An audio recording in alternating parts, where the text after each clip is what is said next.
पुरुषोत्तम मास महात्म्य सप्तदशो अध्याय। नारद जी बोले, हे कृपा के सिंधु, उसके बाद जागृत अवस्था को प्राप्त उस राजा निर्धनवा का क्या हुआ, तो मुझसे कहिए, जिसके सुनने से पापों का नाश कहा गया है। नारायण जी बोले, आपने अपने पूर्व जन्म के चरित्र को सुनने से आश्चर्य युक्त तथा और सुनने की इच्छा रखने वाले राजा निर्धनवा से वाल्मीकि ऋषि फिर बोले।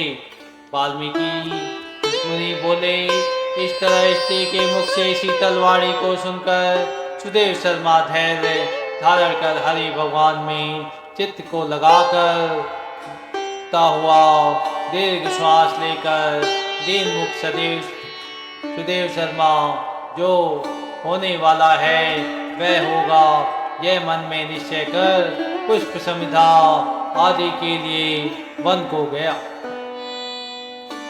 इस प्रकार करते उस सुदेव शर्मा का कितना ही समय बीत गया। बाद किसी दिन समिधा कुछ फल पुष्प आदि के लेने के लिए वन को गया।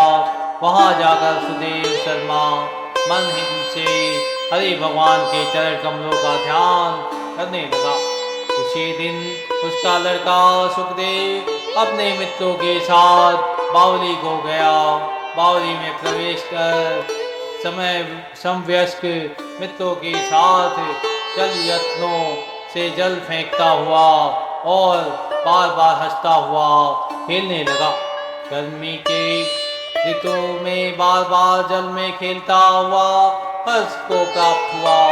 इस तरह प्रेम में मग्न सब बालकों से खेल करते हुए अथाह जल में खड़ा हुआ। वह सुखदेव बालक मित्र बालकों से पीड़ित होकर मित्र वर्ग के भय से भागने की इच्छा करता हुआ और भाग्य से प्रेरित हो अपने श्वास को रोककर अपने मित्रों को छलने की इच्छा से वहां अथाह जल में गोता लगाया, किंतु उस जल में व्याकुल होकर उससे बाहर निकलने की इच्छा करता सहसा उस अथाह जल में वह बालक मृत्यु को प्राप्त हो गया। जल से निकलते हुए बालक को न देखकर वे सब समवयस्क मित्र बालक चकित होकर हाहाकार करते हुए बहुत जोर से दौड़े और अत्यंत शोक से ग्रस्त वे बालक उसकी माता गोमती से जाकर बोले। उन बालकों के अत्यंत प्रिय वज्रपात के समान वचन को सुनकर पुत्र में प्रेम करने वाली वह गौतमी तुरंत पृथ्वी पर गिर गई। उसी समय वन में सुदेव शर्मा आया। पुत्र का मरण सुनकर कटे वृक्ष के समान पृथ्वी पर गिर गया। बाद दोनों ब्राह्मण स्त्री पुरुष उठकर बावली को गए। वहां जाकर मृत पुत्र का आलिंगन कर उसके शरीर को गोद में लेकर सुदेव शर्मा बार बार पुत्र का मुख चूमने लगा। अपने गोद में स्थित मृत पुत्र को बार बार देखता हुआ रोता विलाप करता गदगद अक्षर से बोला। सुदेव शर्मा बोला, हे पुत्र, मेरे शोक को नाश करने वाले शीतल सुंदर और शुभ वचन को बोलो। हे वत्स, मेरे मन को प्रसन्न करो। वृद्ध माता पिता को छोड़कर तुम जाने के योग्य नहीं हो। हे वत्स, वेदाध्ययन के लिए तुम्हारा श्रेष्ठ मित्र बुला रहा है और बड़े हर्ष से पढ़ाने के लिए उपाध्याय तुमको बुला रहे हैं। हे पुत्र, शीघ्र उठो, इस समय क्यों सो रहे हो? तुमको छोड़कर घर नहीं जाऊंगा। घर में मेरा क्या काम है? तुम्हारे बिना इस समय मेरा घर शून्य जंगल के समान हो गया है। तुमको फल मूल प्रिय हो तो मेरे सामने से उठो। यदि नहीं उठोगे तो वन को भी नहीं जाऊंगा। वन में क्या काम है?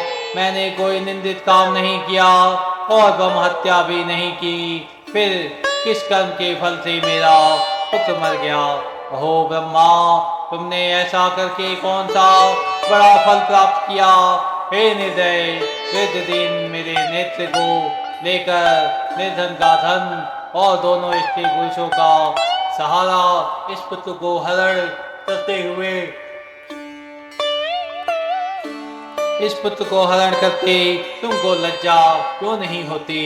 सर्वत्र तुम दयालु हो, परंतु मेरे विषय में निर्दय हो गए, सो क्यों? अहो आश्चर्य है मेरे भाग्य से, यह उल्टा कैसे हुआ है? स्वभाव से सुंदर पुत्र की खोज इस समय मैं कहाँ करूं? हे पुत्र, तुम्हारे मुख और सुंदर नेत्र को कहाँ देखूंगा?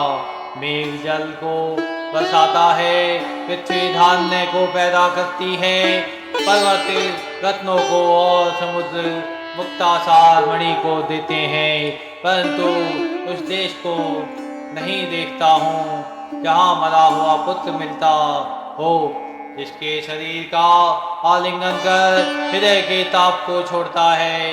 हे वत्स, तुम एक बार शीघ्र वचन सुनाओ और दया करो। तुम्हारी माता लज्जा छोड़कर चील के समान अत्यंत विलाप करती है। हे पुत्र, उसको देखकर तुमको दया क्यों नहीं पैदा होती? माता पिता की आज्ञा बिना तुम कभी भी नहीं गए। हे पुत्र, हम दोनों से बिना पूछे ही दूर की मार्ग को गए हो। क्या इस समय किसके वेदाध्ययन की उत्तम वाणी को सुनूंगा? हे वत्स, आज तुम्हारे और तुम्हारे मनोहर मधुर वचन की स्मरण से मेरा हृदय सौ टुकड़ा नहीं हो रहा है, क्योंकि मेरा हृदय लोहे के समान है। हे कौशलेंद्र राजा दशरथ, तुमको हम धन्य मानते हैं, क्योंकि रामचंद्र के वन जाने पर पुत्र के ताप से दग्ध वे प्राणों को नहीं रख सकी, परंतु पुत्र के मर जाने पर भी जीवित रहने वाले मुझको धिक्कार है। हे गोविंद, हे विष्णु, हे यदुनाथ, हे नाथ, हे रुक्मिणी के प्राणपति, हे मुरारे, हे दीन पर दया करने वालों, हे दयालो, पुत्र रूप अग्नि के ताप से संतप्त मेरी रक्षा करो। हे देवादिदेव, हे समस्त लोक के नाथ, हे गोपाल, हे गोपीश, हे चक्र को हाथ में धारण करने वाले, यमुना के विष दोष को हरने वाले, पुत्र रूप अग्नि के ताप से संतप्त मेरी रक्षा करो।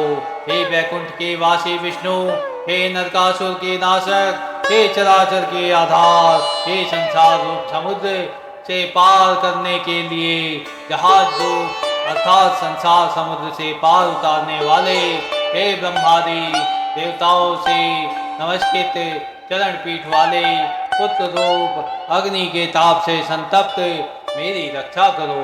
हमारे समान सठ दूसरा कोई नहीं है, जो मैंने देव के पुत्र श्री कृष्ण चंद्र के वचनों का उल्लंघन कर पुत्र में दुराशा की।